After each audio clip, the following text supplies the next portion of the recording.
मेरे प्यारे देशवासियों, आप सभी को 79th इंडिपेंडेंस डे की हार्दिक शुभकामनाएं और बधाई। कांग्रेस पार्टी के लिए आज का दिन ऐतिहासिक है क्योंकि हम अपने नए स्थायी मुख्यालय में स्वतंत्रता दिवस मना रहे हैं। 15 अगस्त 1947 को जो स्वतंत्रता हमने हासिल की, उसमें हमारी पार्टी की भूमिका को सारा विश्व जानता है। स्वतंत्रता संग्राम की कहानी हमारी पार्टी की कहानी है।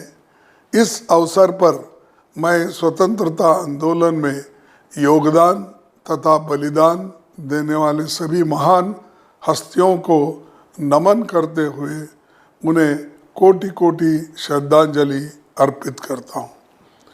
आज़ादी के बाद हमने 2.5 साल के अथक परिश्रम के बाद भारत को अपना संविधान दिया, जिसकी तुलना शायद विश्व के और किसी संवैधानिक दस्तावेज से नहीं की जा सकती। आज़ादी के बाद 8 दशकों की लंबी यात्रा में कांग्रेस पार्टी की सरकारों ने और हमारे दूरदर्शी नेताओं ने एक मजबूत भारत की नींव रखी। संविधान को सर्वोच्च रखकर जनता को लोकतंत्र के निर्माण में बराबरी का स्थान दिया। अमीर, गरीब, राजा, प्रजा, महिला, पुरुष सभी को बराबर अधिकार दिया। 1 पर्सन 1 वोट 1 वैल्यू। सैकड़ों वर्षों से गुलामी की जंजीरों में जकड़े भारत को वास्तविक रूप से आज़ाद बनाकर आत्मनिर्भर बनाने के लिए बड़े बड़े स्टील के कारखाने लगे। खाद्यान्न में स्वावलंबी बनाने के लिए बड़े बड़े बांध बनाए गए, नहरों के जाल बिछाए गए, वर्ल्ड क्लास इंजीनियरिंग और मेडिकल कॉलेजेस बनाए गए, स्पेस टेक्नोलॉजी स्थापित की गई। हमने तेजी से तरक्की की। देखते ही देखते हमारा नाम दुनिया की बड़ी शक्तियों में शुमार होने लगा। 2004 के बाद हम इंफॉर्मेशन टेक्नोलॉजी में वर्ल्ड लीडर बनकर सामने आए। मैं हमारे पहले प्रधानमंत्री पंडित नेहरू के शब्दों को याद दिलाना चाहता हूँ। उन्होंने कहा था कि India is a great and ancient civilisation. We have a rich heritage to be proud of, but we must also look to the future and build a new India that is strong, prosperous and just for all. साथियों, लेकिन पिछला दशक देखे तो हमारे सामने कई बड़ी चुनौतियों का उभर कर आई है। बेरोजगारी ने भयंकर रूप धारण कर लिया है। सरकारी नीतियाँ नौकरी बनाने के बजाय नौकरियां ख़त्म कर रही है। इंफ्रास्ट्रक्चर डेवलपमेंट के नाम पर जो निर्माण कार्य हो रहे हैं वो सब स्टैंडर्ड और पुअर क्वालिटी की है। संवैधानिक संस्थानों को सत्ताधारी दल ने योग्यता के बजाय अपनी आइडियोलॉजी के लोगों से भर दिया है। जब चाहा जिसे अपॉइंटमेंट कर दिया, मन किया तो इस्तीफा ले लिया। ईडी, इनकम टैक्स, सीबीआई जैसे संस्थानों का विरोधियों के खिलाफ इतना खुला राजनीतिक इस्तेमाल हुआ है कि देश के सर्वोच्च न्यायालय को उन्हें आईना दिखाना पड़ रहा है। भारत की जिस गुटनिरपेक्ष नीति ने वर्षों से हमें दुनिया में सम्मान दिलाया, आज हमने उस विशिष्ट स्थान को खो दिया है। जहां एक समय हम सभी डेवलपिंग कंट्रीज की आवाज़ थे, आज हमारा कोई अपना नहीं, ना पड़ोस में ना दूर दराज में।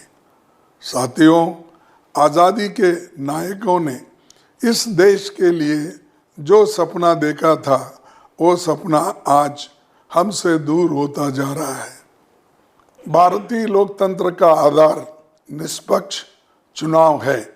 डॉक्टर अंबेडकर ने 15 जून 1949 को संविधान सभा में कहा था, franchise is a most fundamental things in a democracy.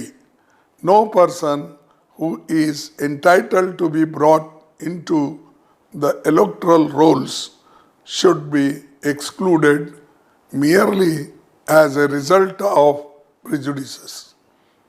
परंतु अब सत्ताधारी दल कुर्सी पर बने रहने के लिए अनैतिकता की हद तक जाने को तैयार है। बड़े पैमाने पर चुनाव में गड़बड़ियां सामने आ रहे हैं। स्पेशल इंटेंसिव रिवीजन के नाम पर खुलेआम विरोधी पक्ष के वोटों को काटा जा रहा है। जो जीवित है उन्हें मृत बना दिया गया। केंद्रीय चुनाव आयोग की निष्पक्षता इस बात से समझी जा सकती है कि वो ये बताने को तैयार नहीं थे कि किन लोगों के और किस आधार पर वोट काटे जा रहे हैं। हम सुप्रीम कोर्ट के आभारी हैं जो उन्होंने लोगों की आवाज़ सुनी और चुनाव आयोग को वोटर लिस्ट सार्वजनिक करने को कहा है। सबसे आश्चर्यजनक बात यह है कि सत्ताधारी दल को 65 लाख लोगों के वोट कटने पर कोई आपत्ति नहीं है। इस बात से साफ जाहिर है कि इस एक्सरसाइज का फायदा किसे पहुंचाने की कोशिश थी। साथियों, राहुल जी ने आंकड़ों के साथ साबित कर दिया कि किस तरह से लोग सभा सीट पर गड़बड़ी कर उसे जिता गया। अब वैसे ही प्रमाण कई सीटों पर सामने आ रहे हैं जहां सभी असेंबली सेगमेंट पर कांग्रेस पार्टी को बढ़त मिली, परंतु एक सेगमेंट पर बीजेपी के बढ़त ने कांग्रेस के उम्मीदवार को हराया। हमें ये आशंका महाराष्ट्र विधानसभा चुनाव परिणाम को लेकर भी है। पार्टी बारीकी से ऐसे सीटों का अध्ययन कर रही है। समय आने पर ये लोगों के सामने पेश किया जाएगा, क्योंकि ये हमारे लिए ही नहीं, दुनिया के सबसे बड़े लोकतंत्र के सामने सबसे बड़ी चुनौती है। साथियों, मैं कांग्रेस पार्टी के देश भर में मौजूद नेताओं और कार्यकर्ताओं से अपील करता हूं कि आप अपने बूथ की वोटर लिस्ट निकालिए और उनकी बारीकी से छान कीजिए। देखिए कि कितने लोगों का नाम काटे गए हैं या उन्हें मृत बता दिया गया है या साजिश के तहत उन्हें दूसरे बूथ में शिफ्ट कर दिया गया है। कितने बाहरी लोगों के नाम जोड़े जा रहे हैं या एक ही वोटर आईडीसी कार्ड को एक से अधिक बार कहां जोड़ा गया है।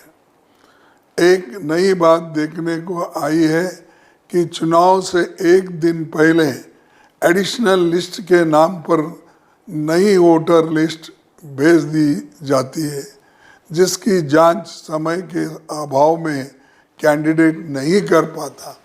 यही हमारे विरोधियों की साजिश है, लेकिन हमें उनकी इस साजिश का पर्दाफाश करना होगा। कांग्रेस पार्टी ने एक वेबसाइट बनाई है, उस पर आप सारी गड़बड़ियों की जानकारी दे सकते हैं। इसके अलावा पूरे देश में लोग ऐसी जानकारी भेज रहे हैं, हम उन्हें भी इकट्ठा कर रहे हैं। याद रखिए, ये चुनाव जीतने की लड़ाई नहीं है, ये भारतीय लोकतंत्र को बचाने की लड़ाई है। ये हमारे संविधान को सुरक्षित रखने की लड़ाई है। हम महात्मा गांधी, पंडित नेहरू, सरदार पटेल, डॉक्टर अंबेडकर, मौलाना आज़ाद, सुभाष चंद्र बोस जैसे नेताओं के सपनों को ऐसे बिखरने नहीं दे सकते। हमें इस लड़ाई को उसी शिद्दत से लड़ना होगा जिस शिद्दत से हमने आज़ादी की लड़ाई लड़ी थी। इसी लड़ाई को लड़ने के लिए राहुल जी ने आने वाले 17 तारीख से बिहार के सासाराम से वोट अधिकार यात्रा शुरू करने जा रहे हैं।